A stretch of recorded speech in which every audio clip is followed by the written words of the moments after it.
Hey everybody, welcome to my garage. My name is Paul, and tonight I'm going to show you guys a few tips that have helped me around the shop.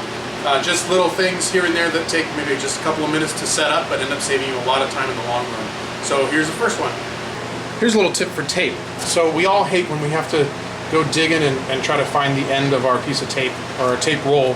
So what I like to do is I just take a clean washer, just make sure there's not a bunch of dust on it, and just stick that on there when you're done using it. And then it won't stick down on itself. You can hang it on the wall just like that, and you'll always be able to find your end of tape. I decided it'd be nice to have a roll of paper so that if I'm ever having to paint in or do something small in the shop, some glue ups or whatever that I need to protect the surface, then I can just have this roll right here. And all I did was I just cut these out on the bandsaw. This is a piece of dowel in the middle, and then I put a knob on the end of it that was just a cutoff from something I made with a hole saw. A big hole saw, so I was able to repurpose that, and then just all you got to do is cut this to length in between your whatever roll you go with. I think this one was probably 100 feet for like $4 or something. So super cheap. I made this out of scraps. The whole thing's out of scraps, and now whenever I need paper, I can just pull it off of there and then tear them off and use it for a project.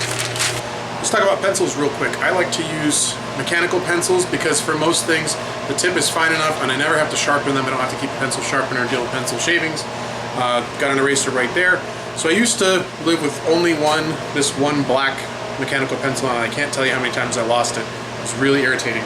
So I went to the store and got a pack of about a dozen colored mechanical pencils, and I've even lost a couple of them, and it really doesn't matter. I keep them in one central place in my main drawer in my toolbox, and so that if I misplace one for a few minutes, then I can just go grab another one.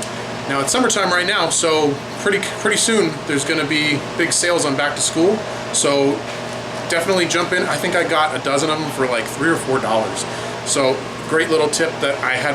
It stopped me from looking for pencils, which saves me a lot of time. The other nice thing is that these are so brightly colored that they're really easy to see. When I first started working in my garage, I knew that I was going to want to have these two cable reels. And they're both retractable reels. One of them is for my air compressor hose, and one of them is for my power. So I've got power and the air right in the center of the garage, and they stay out of the way. Before I had these, all of my power and my air compressor are on that wall in the shop. And so if I ever had to use air or power away from the wall, I had to be running extension cords, sometimes several of them, across. And as you guys have seen, I have some rolling carts that are some of my work surfaces. And so you can imagine that it was really stressful to be trying to go over and not trip on my air hose and my electrical hose. But this has just worked out so well to have this. I would definitely recommend this being one of the very first investments if you think that you're going to be working in your shop for any extended amount of time. This next little tip might seem a little bit weird, but trust me, it's been very helpful. Now here in the Phoenix area in Arizona, we've got quite a bit of bugs in certain times of the year. Sometimes it's mosquitoes, sometimes crickets, sometimes moths, sometimes flies. They like to come in through my garage door that I leave open, as you guys have seen, to get some airflow in here with the swamp cooler. Now I live alone, just me and my dog, and he doesn't really care if the lights are on or off. But I leave the garage door open because he will whine if I don't. How can you say no to that face? We're a good boy, Lambo. And so one thing that I've found that really helps is to turn off the light that's directly inside the house so that the bugs are more likely to stay here in the garage. And then when I close up for the night, then they're not going to be following me in the house. And that one little thing has reduced the amount of bugs that get into my house to almost zero. And while we're on everybody's favorite topic of bugs, let me talk you through this box that I made for partially that reason.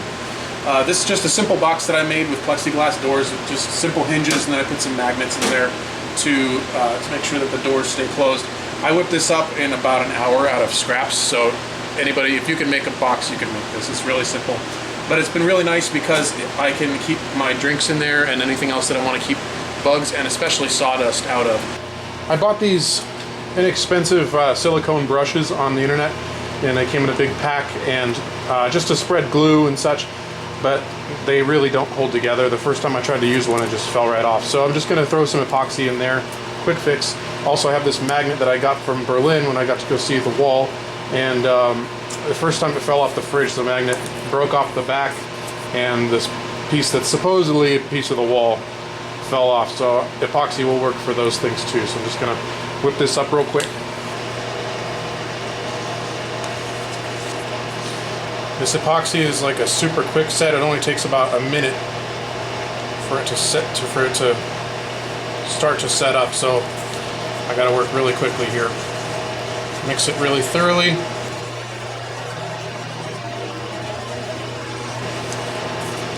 Just throw some in each one of these guys.